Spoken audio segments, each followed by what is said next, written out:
क्या आपको भी इफेक्टिव न्यूक्लियर चार्ज के बारे में नहीं पता है? तो आइए मिल के समझते हैं इसके बारे में। इफेक्टिव न्यूक्लियर चार्ज हम लोगों को एक एटम के अंदर देखने को मिलता है।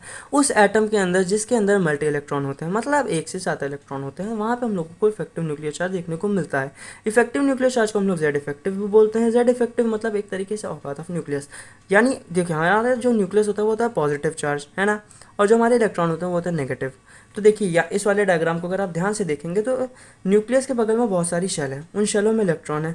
एक इलेक्ट्रॉन को हम लोगों ने टेस्ट इलेक्ट्रॉन मान लिया, ठीक है, जैसे कि हम लोगों ने इस वाले को टेस्ट इलेक्ट्रॉन मान लिया है।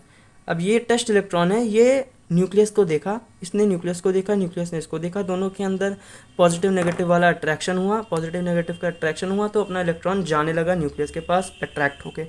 जो हमारे इलेक्ट्रॉन के दोस्त थे उन्होंने इलेक्ट्रॉन को रोक दिया, बोला ना भाई बर्बाद हो जाओगे, मत जाओ मत जाओ मत जाओ, क्योंकि सेम बिरादरी के हैं तो मना कर रहे हैं कि मत जाओ, हमें पता है दिक्कत हो जाती है।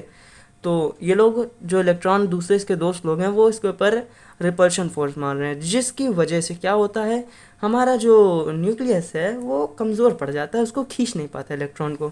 तो इसी को हम लोग एक तरीके से जेड इफेक्टिव बोल देते हैं कि हमारे न्यूक्लियस के अंदर कितनी ताकत है कि वो एक इलेक्ट्रॉन जो टेस्ट इलेक्ट्रॉन बाहर है उसको खींच सके विथ इन इलेक्ट्रॉन के रिपल्शन के बाद भी, मतलब इसके दोस्त इसको रोकते हैं, उसके बाद भी अगर ये इसको खींच ले जाता है तो हम लोग यही इसकी एक तरीके से पावर हो जाती है। पावर ऑफ न्यूक्लियस, कितना पावर है न्यूक्लियस में। इसका फॉर्मूला होता है जेड माइनस सिग्मा। सिग्मा को हम लोग शील्डिंग कांस्टेंट बोलते हैं। शील्डिंग कांस्टेंट मतलब ये इलेक्ट्रॉन रोक रहे हैं, इसी को हम लोग शील्डिंग कांस्टेंट मान लेते हैं, ठीक है।